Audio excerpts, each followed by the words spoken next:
sur le podcast Bien dans ta boîte, je suis Laura Besson, coach, thérapeute, formatrice et autrice. Sur ce podcast, seul ou avec mes invités, on parle psychologie et entrepreneuriat, car je crois que le savoir, c'est la liberté. Celle de devenir libre, autonome, responsable et acteur-actrice de ta vie et de ton business. Ici, on explore les défis de la régulation émotionnelle, des relations et de l'identité professionnelle, tout en découvrant des solutions pratiques pour trouver ta place sur le marché et dans ta vie. Bonne écoute.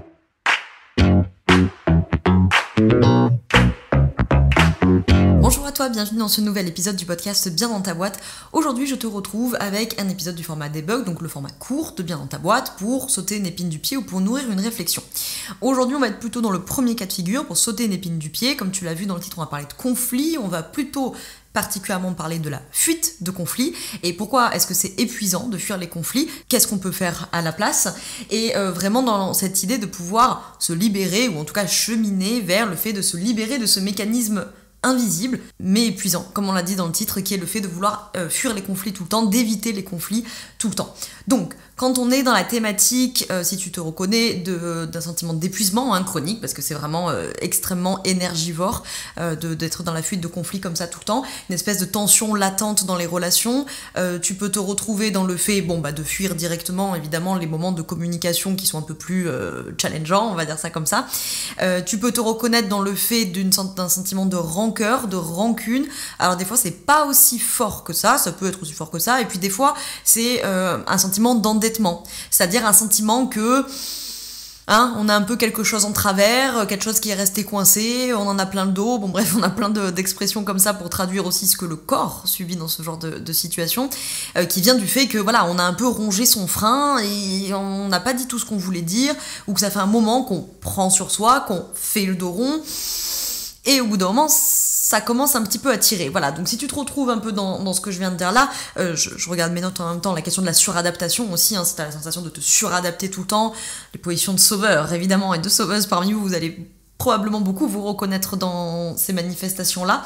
Alors, ce qu'on va se dire dans cet épisode, que je vais essayer de faire court, n'est-ce pas, puisque c'est un format court, devrait t'aider à changer des choses, tout du moins à les voir autrement, avec un premier point, c'est que fuir le conflit, ça n'est pas un synonyme de paix.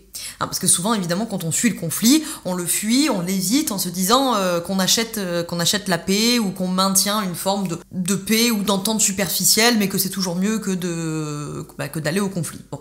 Juste, il y a un préambule que j'ai pas fait, mais je le fais tout de suite. Quand je parle de conflit, je parle bien entendu de conflit non violent. Bien entendu, je mets évidemment à l'écart la thématique des violences physiques et ou psychologiques, bien entendu. On parle là d'un conflit qui peut être rude, qui peut être poignant, mais qui n'est pas violent, bien entendu.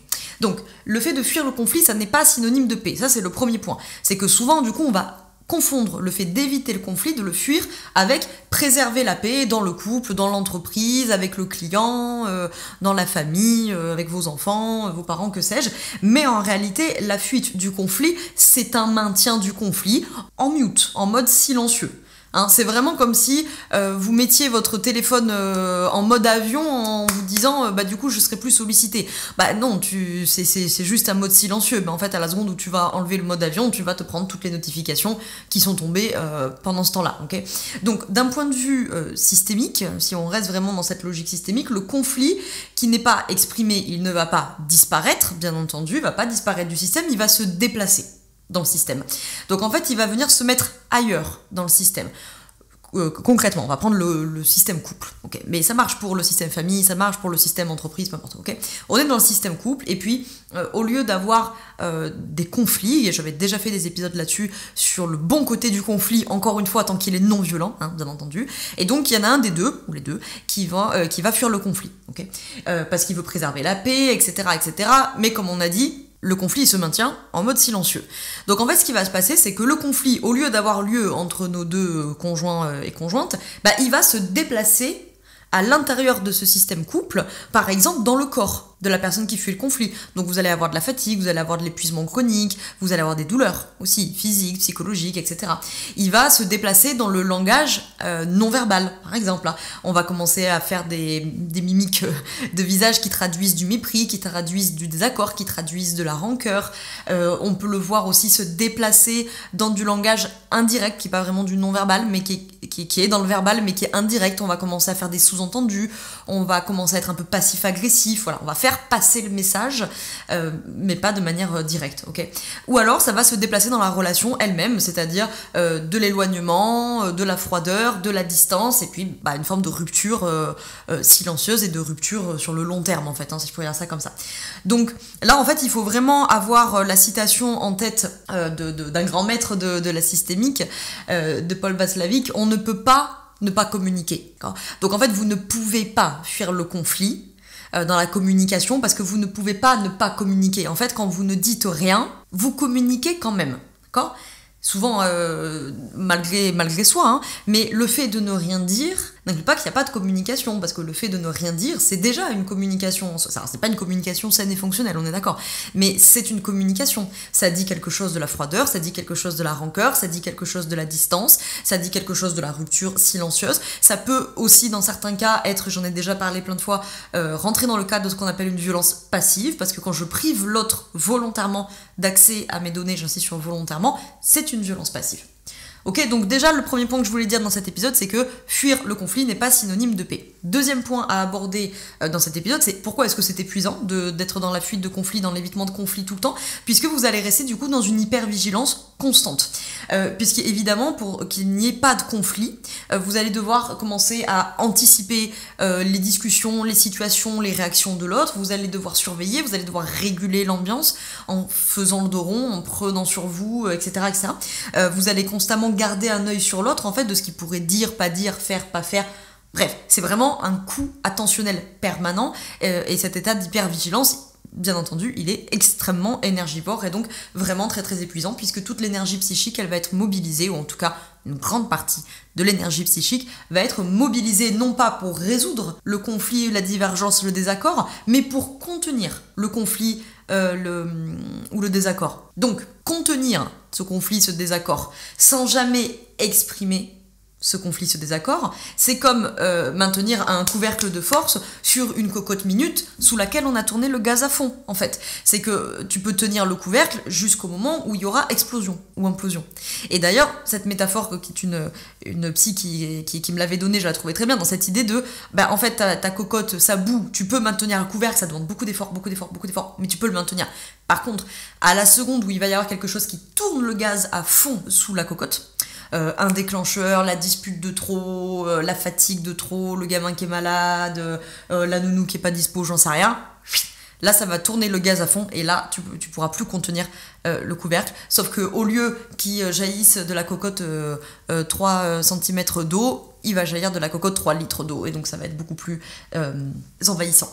Troisième point, ça vient d'où ? On fait un tout petit détour avant qu'on arrive à quoi faire à la place, par les loyautés invisibles, la fuite du conflit, le fait d'éviter les conflits, c'est pas une question de caractère, j'entends ça souvent, c'est dans mon caractère, je suis comme ça, je suis diplomate, machin. Bon, alors la lecture systémique, alors j'ai envie de dire peut-être, en tout cas, la lecture systémique qu'on peut faire, c'est plutôt de se poser la question, où est-ce que j'ai appris ça et pourquoi il y a une suradaptation chez moi, et la plupart du temps, cette suradaptation, elle est assez précoce et elle vient d'un apprentissage qu'on a fait enfant.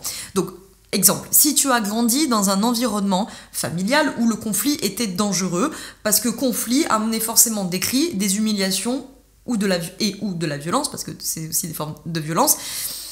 Bon, ça me paraît pas très étonnant qu'à l'âge adulte, tu fasses tout ce que tu peux pour éviter ce conflit. Si, au contraire, tu as grandi dans un système familial où le conflit était strictement interdit, et la loyauté familiale, c'est on fait comme si tout allait bien. Si tu as grandi dans un environnement où tu étais l'enfant tampon, où tu étais justement l'enfant médiateur, celui qui calmait les tensions, celui qui faisait la diplomatie, celui qui faisait la médiation, là aussi c'est pas très étonnant, une fois à l'âge adulte ça sort pas de nulle part en fait. Et donc du coup il y a vraiment cette thématique des loyautés invisibles au système familial, et tu perpétues du coup inconsciemment cette mission qu'on t'a attribuée enfant, de maintenir l'harmonie, de faire la médiation, de faire la diplomatie, etc. au détriment de toi-même. Et donc on en arrive à la dernière partie de cet épisode, puisque j'étais censée faire court, n'est-ce pas, sur, du coup, qu'est-ce qu'on peut faire à la place. Donc, fuir le conflit, éviter le conflit, ça relève possiblement pour toi de quelque chose d'un peu de pilotage automatique, ok? Donc la solution, ça va pas être de te forcer à te confronter au conflit, parce que j'avais un prof de psycho en première année qui disait toujours, ajouter du stress au stress, ça ne crée que du stress, voilà, hein, mathématiquement. Donc c'est plutôt l'idée, pour ne pas aller à l'autre bout du continuum et se retrouver à faire du même à l'envers, comme on dit en systémique, c'est-à-dire de fuir à tout prix ou de te confronter à tout prix, on va chercher plutôt à essayer de dépasser cette dialectique, de dépasser ce continuum, et donc dans ce cas-là, ça va être la thématique de réintroduire du choix. Concrètement, ça peut être, petit 1, de nommer le malaise que tu ressens dans la relation sans accuser, comme ça, on rentre pas dans le conflit, d'accord ? Dire, voilà, j'ai un truc sur le cœur, là, depuis quelques jours, j'aimerais qu'on en parle sans tension, etc. Ouvrir un espace où on n'oppose pas, on propose, on n'accuse pas, on ne reproche pas, on ne critique pas, on dit, moi j'ai ça sur le cœur, voilà ce que je ressens, ok ? Évidemment, deuxième point, vous connaissez ça peut-être, c'est très connu chez les collègues de communication non violente, le tu qui tue, ok ? On utilise le je. On parle de ce que je ressens, de ce dont j'ai besoin, de ma perception de la situation, voilà. Donc quand, situation XY, je me sens émotion XY, parce que j'avais besoin ou j'ai eu besoin XY, ok ? Là, vraiment, déjà, ça désamorce vraiment un paquet de conflits. Parce que, évidemment, on va refaire la phrase. Hein. Quand il y a eu telle situation, tu m'as dit, tu m'as fait sentir, forcément, l'autre, il est attaqué, il va se défendre. Donc, deuxième chose, on utilise le jeu. Troisième chose à laquelle j'ai pensé pour cet épisode, c'est de faire une petite pause, si possible, si on y arrive, avant de répondre, avant de dire oui, avant de dire non, voilà. Essayez de prendre 3 secondes de pause, de revenir à soi-même dans l'intériorité. C'est ça souvent qui est le plus difficile, surtout quand il y a conflit, il y a souvent colère, c'est pas systématique, mais il y a souvent colère. Et quand on est en colère, on le dit dans notre langage, hein, j'étais hors de moi. Bah oui, mais si tu es hors de toi, bah t'es pas au contact de ce qui se passe. Donc évidemment, c'est ça tout l'enjeu, hein, c'est d'arriver à revenir à cette intériorité, une espèce d'entraînement. Hein. Au début, on n'arrive pas à le faire tout de suite, et puis arriver à le faire de manière de plus en plus automatique. Hein, on va remplacer un automatisme par un autre. Est-ce que je suis en train de faire ça pour éviter un malaise ? Est-ce que je suis en train de faire ça pour répondre à un besoin qui est réel ? Cette micro-pause, elle te remet toi dans ton pouvoir d'agir et de ne pas partir en fuite automatique. C'est toi qui choisis. Tu choisis, est-ce que tu vas mener cette conversation parce que tu as besoin de communication, parce que tu as besoin d'en parler, parce que tu as besoin que ce soit entendu, que sais-je, ou est-ce que tu dis, en fait, là, mon besoin, c'est la paix, la sérénité, la tranquillité, je remettrai cette discussion à plus tard. Le fait de pouvoir revenir à toi, c'est toi qui vas dire, ok, là, maintenant, aujourd'hui, là, tout de suite, à ce moment-là, dans cette situation-là, parce que c'est pas valable pour une autre situation, même si elle est similaire, dans cette situation-là, de quoi j'ai besoin ? J'ai plutôt besoin de paix, de sérénité, de reporter cette discussion, ou j'ai plutôt besoin de l'avoir maintenant en utilisant le jeu, nommer le malaise, sans accuser l'autre, etc., etc., ok ? Et donc, du coup, tu es dans ton pouvoir d'agir, c'est toi qui a choisi. Et puis l'autre, il va aussi choisir en fonction. Et puis à chaque, divergence dans la discussion, chacun va refaire un choix à différents embranchements, si je pourrais dire ça comme ça, de cette communication. Okay ? Donc, en tout cas, pour conclure cet épisode, fuir les conflits, ça n'est pas la paix, c'est certainement pas la garantie de la paix. Ça peut être une paix de surface éventuellement, mais c'est certainement pas la paix intérieure, ça c'est clair, et c'est pas la paix dans la relation, ça c'est sûr et certain. J'avais déjà fait un épisode sur les bons côtés du conflit, on te mettra ça en description. Donc l'idée, voilà, c'est de réapprendre à nommer les malaises, les inconforts, les désaccords, sans heurter, sans agresser, sans reprocher. On peut exprimer même de la colère. Je rappelle que la communication non violente, ce n'est pas la communication non colère. Hein.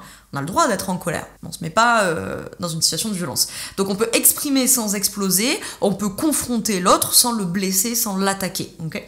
Et évidemment, surtout, hein, cette thématique d'être en lien avec soi-même. Alors, 3 petites choses pour aller un peu plus loin. L'épisode dont je t'ai parlé, on le mettra dans la description. S'il y en a d'autres qui collent, on te mettra des épisodes pour compléter dans la description. Tu peux télécharger le replay gratuit de la masterclass Apprendre à s'affirmer. Ça peut probablement te donner des billes et des pistes de réflexion un peu plus approfondies, parce que c'est une masterclass qui dure 1h30. C'est gratuit, hein, donc dans la description, là aussi, si tu veux aller un petit peu plus loin, et si tu as vraiment besoin de travailler ça en profondeur, eh bien tu as dans la description de quoi t'en renseigner sur le coaching affirmation de soi. Oui, réserver ton appel découverte, c'est gratuit, ça dure 30 minutes, ça n'engage à rien, et ça te permet de voir éventuellement si le coaching il est fait pour toi, surtout qu'on est en place limitée jusqu'en octobre-novembre, hein, quelque chose comme ça.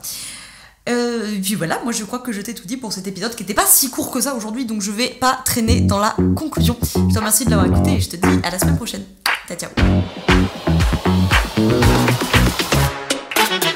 Je te remercie d'avoir écouté cet épisode jusqu'au bout. Tu peux retrouver l'ensemble des informations et des liens en description de cet épisode. Si tu as des idées, des suggestions, ou si tu as tout simplement aimé cet épisode et que tu veux me le dire, direction Apple Podcast pour laisser un commentaire et 5 étoiles. C'est ce qui permet au podcast d'aider plus de personnes et ça permet aussi de me soutenir. Tu peux aussi partager cet épisode à un entrepreneur ou une entrepreneuse qui pourrait en avoir besoin. Je te souhaite une très belle journée ou une très belle soirée selon quand tu m'écoutes et surtout, je te souhaite d'être bien dans ta boîte. Ciao.